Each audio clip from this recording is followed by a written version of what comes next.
Of this year's Pros to Know winners.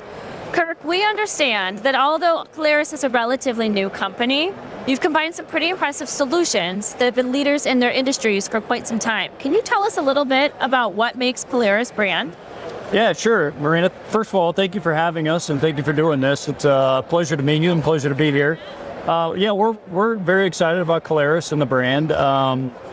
We back about 2 years ago, when this show was happening about 2 years ago, we bought our first company. It was a company called Pink, and they do yard management systems. It's one of the leading providers of yard management systems in the supply chain execution space. And then shortly after that, we acquired a company called Ship Express, which is a rail industrial shipper TMS software provider.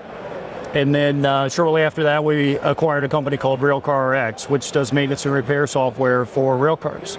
So those were the three kind of original companies that make up Kaleris that we've rebranded as part of the Kaleris family. And you're right, they were all at least 10 years old in terms of doing business. So long-standing brands in the supply chain software business.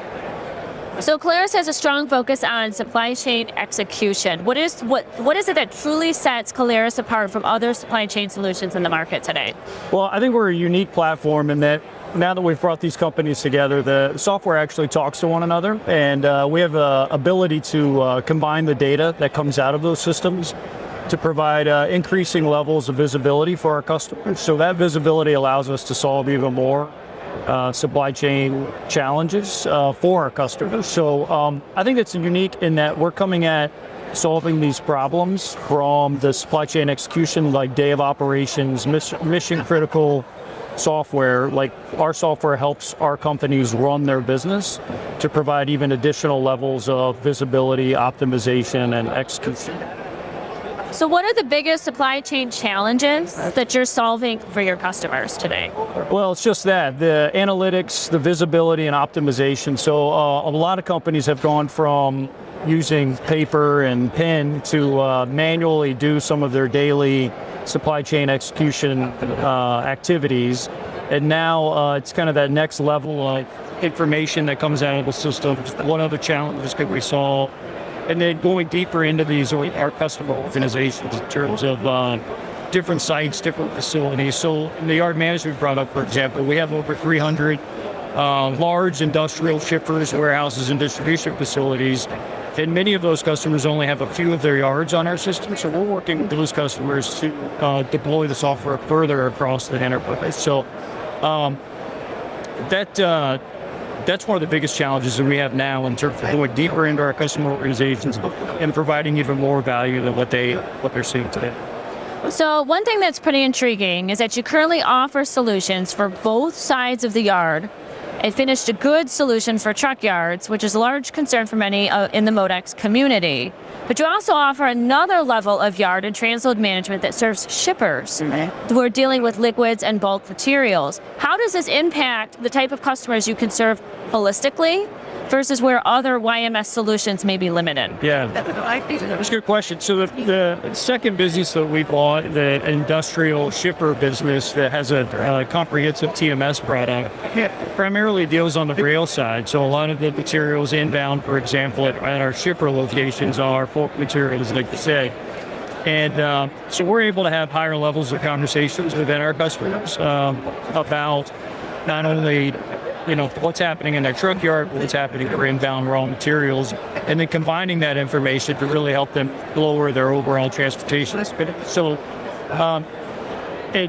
one of the reasons we're excited about the order that we were able to invest in these businesses is there was a lot of customer overlap already. So we've had some real success in all three of our major products in terms of selling across customers that we share that we get.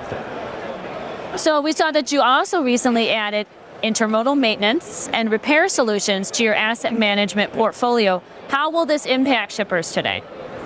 So obviously, we're excited about that acquisition and the partnership that we have with Buckeye. So we bought their software business, which was, like you said, a maintenance and repair component for intermodal containers, chassis, and other types of intermodal equipment. So obviously there's a lot of challenges in the intermodal supply chain in general, the container supply chain, if you will.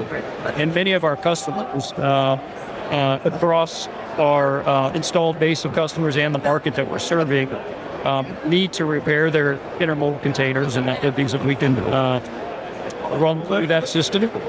So if you're in the intermodal supply chain or in the container supply chain in general, many of these inland terminals, which some of our other software serves, need maintenance and repair functionality. So we're adding that in as kind of a product tuck-in to allow us to provide more value for those customers. So if you are in the intermodal supply chain, generally, there's some point that you may be responsible for repairing those assets. So that software helps do that. So word on the street is you're launching a pretty exciting solution this week that will also offer relief for those utilizing rail for shipments. Can you tell us a little bit more about Accessorial charge management solution? Yeah, this has been a long-term problem in the industry. We're excited to have a new offering around particularly the merge side of that product. So I actually started my career at a railroad long time ago at this point, but even then, demurrage battles between shippers who use the railroad and the railroads really were a key tension point between shippers and the railroad. Their carriers, their serving carriers.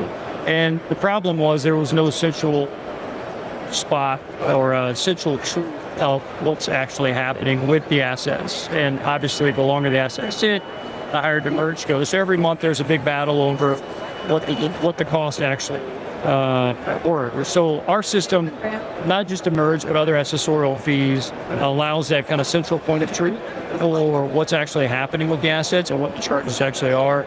And we found that it really eliminates that end of the month negotiation in terms of what the bills should actually be, and ultimately allows both parties, the carriers and the shippers, to actually have an economic exchange that's accurate instead of having to fight about it. So we're excited about it, and I hope it solves a big problem. It is a big problem, and I hope it provides. So Kaleris is hosting a webinar this week. Please tell us more about that session and where people can go to register. It's on accessorial management, so it'll be an interesting opportunity for us to introduce the software to our customers. So if you're a shipper and have a problem with accessorial charges, I'd love for you to attend the webinar. Perfect. So what's next for Kaleris? What can we expect any more mergers and acquisitions in the near future? A big part of what we're doing, a big part of our value creation for our company and our shareholders is additional M&A. So we're excited about looking at other areas to add to the business that we already have to provide more value to our customers, similar customer segmentation. There's all kinds of opportunities that we're looking at. We have a sister company called Navis, which is the largest terminal operating system provider in the world. They have over 100 ports and terminals all over the world, and we're working right now to combine Navis and Kaleris. So there'll be more information over the next few months coming out in the market on how we're integrating those businesses and why it makes even more sense to have Kaleris and Navis together.